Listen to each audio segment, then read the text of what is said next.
তো বন্ধুরা, আমি মৌ মাল্টিপ্লাভার চ্যানেলে আমি তোমাদেরকে আবার একবার অনেক অনেক স্বাগত জানাই। আজকে আবার আমি চলে এসেছি নতুন কিছু টিপস নিয়ে। আশা করব আজকের টিপসগুলো তোমাদের খুব কাজে লাগবে। আর দেখো, আমরা ফেলে দেওয়া জিনিসপত্র দিয়ে কিছু কিছু জিনিস এমন তৈরি করে নিতে পারি যেটা আমাদের রোজের জীবনে কাজে লাগে। তো চলো বেশি কথা না বলে ভিডিওটা শুরু করি। আমাদের বাড়িতে দেখবে অনেক রকমের এরকম ছোট বড় বক্স থাকে, সেটা আমরা একদিকে ফেলে দিই, নালে পরে ওটা বাইরের ডাস্টবিনে দিয়ে দিই। তো ওটা ফেলবো না, যখন দেখবো এরকম একটা মজবুত বক্স আছে তো ওটা আমি কাজে লাগাবো। তো কি বানাচ্ছি তোমরা দেখে নাও। দেখো, এই বক্সটাকে আমি আরেকটু মজবুত করে দিলাম। ভেতরে সব কাগজগুলো যেগুলো ছিল, ওই কার্ডবোর্ডগুলো বেশ ভালো করে সুন্দর করে ভেতরে দিয়ে দিলাম। এরপরে দেখো, আমি এখানে একটা কালারফুল পেপার নিয়েছি, নিয়ে এর সাইজ করে কেটে নিয়ে এর মধ্যে আমি ফেভিকলের হেল্প দিয়ে আমি এটাকে সাটিয়ে দিচ্ছি। চাইলে এই পার্টটা করতে পারো বা না চাইলে নাও করতে পারো, খালি এটা দেখতে সুন্দর লাগবে বলে আমি এটা করে নিচ্ছি। তো দেখো, এই বক্সটা এইভাবে আমি কভার করে দিচ্ছি। তো খুবই ইজিভাবে তোমাদের যেমন সুবিধা হবে তেমনিভাবে করো। তোমরা কাপড়ও লাগাতে পারো বা কাগজও লাগাতে পারো, যেটা তোমাদের কাছে অ্যাভেলেবেল আছে। আর দেখো, আমি এটা নিয়ে নিচ্ছি একটা রোল। এটা এই যে বাচ্চাদের বুক কভারের মধ্যে যে থাকে, আমাদের প্রত্যেকেরই বাড়িতে থাকে, দেখবে ওটা আমরা ফেলে দিই। তো আমি এই রোলটা এর সাইজ করে নিয়ে নিলাম। এরপরে কি করব, এখানে আমি ভালো করে সেলো টেপ দিয়ে এখানটা মজবুত করে দেবো যাতে এটা খুলে না যায়। এরপরে আমি দেখো এটা মেজার করে এটা লাগিয়ে নেব এই রোলটা। তো কিভাবে মেজার করব দেখেই নিলে, যতটা বক্স আছে সেইভাবে নিয়ে আর এর মধ্যে আমি চুড়িগুলো রেখে দেবো। তো দেখো কি সুন্দর একটা চুড়ি বক্স রেডি হয়ে গেল। ফেলে দেওয়া জিনিস দিয়ে কিন্তু আমরা সুন্দর অর্গানাইজার রেডি করে নিতে পারি। তো এই টিপসটা তোমাদের জন্য কেমন লাগলো আমাকে তোমরা জানিও। আর চলো এবারে নেক্সট টিপসে চলে যাই। আর দেখো, আজকে আমার নেক্সট টিপ হলো এই ঝাড়ুকে নিয়ে। আমরা প্রত্যেকেই ঝাড়ু ব্যবহার করি, আর দেখবে ঝাড়ু ব্যবহার করতে করতে কি হয়, এখান থেকে ভেঙে ভেঙে পড়তে থাকে। তো তাহলে খুব তাড়াতাড়ি ঝাড়ুটা নষ্ট হয়ে যায়। তো তোমাদের সাথে আমি একটা শেয়ার করব টিপস। তো দেখো, আমি এখানে একটা বেলুন নিয়ে নিয়েছি। একটু বড় সাইজের বেলুনটা নিতে হবে। এরপরে উপরের মাথাটা আর নিচ দিকটা আমি কেটে দিলাম, দিয়ে সুন্দর করে পেছন দিক থেকে আস্তে আস্তে করে আমি এই ঝাড়ুর মধ্যে এটা পরিয়ে দিলাম। তো এতে কি হবে, আর কাঠিগুলো ভেঙে পড়বে না। তো ঝাড়ুটা কিন্তু অনেক দিন পর্যন্ত চলবে। তো দেখো, এই টিপটা তোমাদেরকে কীরকম লাগলো জানিও। 3 নম্বর টিপসে চলে আসছি। তো দেখো, আমাদের অনেকের কাছে কিন্তু প্রত্যেকেরই কাছে দেখবে এমনি লটকানওয়ালা সুতোওয়ালা ব্লাউজ থাকে। যখন এটা আমরা অ্যারেঞ্জ করে রাখতে যাই, দেখবে সেই লটকানগুলো এই শাড়ির ব্লাউজের যে হাত আছে তার মধ্যে লেগে যায়। তো আমি লটকানটার মধ্যে ওই অসুবিধার জন্যই কেটে ফেলে দিয়েছিলাম। তো দেখো আমি কিভাবে ফোল্ড করে নিচ্ছি। এই দেখো, একটা হাতের ভেতরেই কিন্তু আরেকটা হাত আমি ব্লাউজে ঢুকিয়ে দিচ্ছি। এতে কি হবে, যে লটকানগুলো আছে সেটা তোমার অন্য ব্লাউজের সাথে লাগবে না বা সুতো ছিঁড়ে যাবে না। তো দেখো, আমি এইভাবে লটকানটা এর ভেতরে ঢুকিয়ে দেবো। তো এইভাবে দেখো ব্লাউজটা কি সুন্দর অ্যারেঞ্জ হয়ে গেল। এরপরে হাতটা মুড়ে দিচ্ছি, এরপরে আমি ফোল্ড করে দেবো। কীভাবে ফোল্ড করছি তোমরা স্ক্রিনে দেখে নাও। তো ব্লাউজটা কতটা ছোট হয়ে গেল। তো এতে কি হবে, আমাদের জায়গাটাও কম লাগবে আর ব্লাউজটা মানে একদম ভালো থাকবে, লটকানগুলো কিন্তু খারাপ হবে না। তো এই রকমভাবে আমরা কিন্তু ব্লাউজটা রাখতে পারি। নেক্সট আরেকটা ব্লাউজ তোমার, এই ব্লাউজটার মধ্যে দেখো লটকান আছে আর খুব বড়। তো এতে কিন্তু ওই অসুবিধাটাই আছে।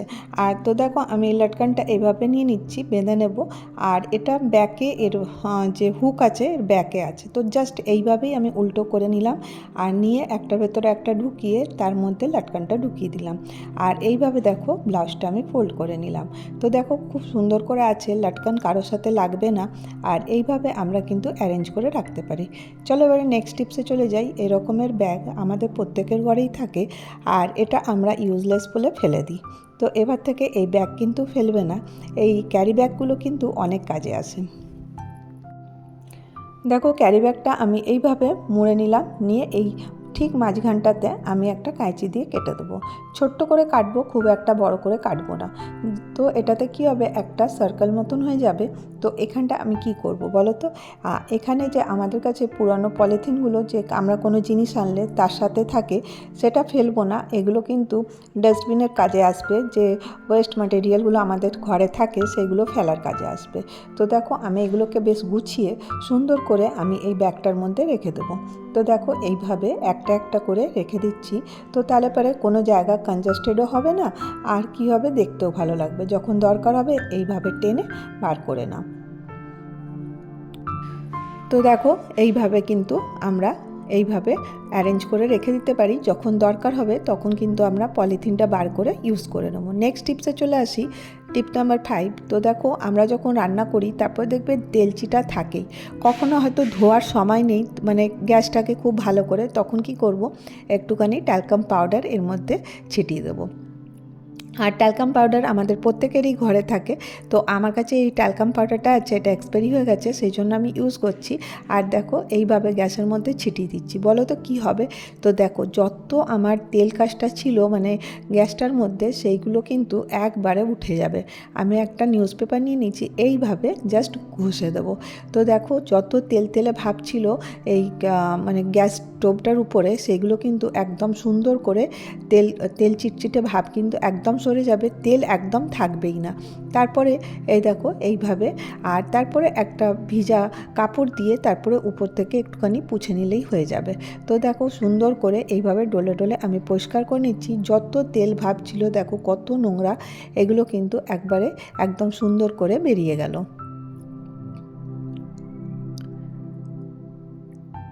এই দেখো কত নোংরা বেরিয়েছে। তো এইগুলোকে কিন্তু আমি ফেলে দেবো। আর দেখো খুব ভালো একটা কাজের কাজ হলো যে আমাকে এত সাবান লাগাতে হলো না বা জল দিতে হলো না, মানে সব সময় তো আর সময় হয়ে ওঠে না। আর এবারে আমি নেক্সট টিপসে চলে আসছি, কাঁচি। তোমরা কি কখনো বেসিনে কাঁচি ইউজ করেছো? তো করোনি তো একবার এই বেসিনে কাঁচি ইউজ করে দেখো। কারণ না বেসিনটা খুব তাড়াতাড়ি নোংরা হয়ে যায়, আর দেখবে এতে কি হয়, জলটা জাম লেগে যায়। তো তখন আমরা কি করি, প্লাম্বারকে ডাকি, টাকা খরচা করি।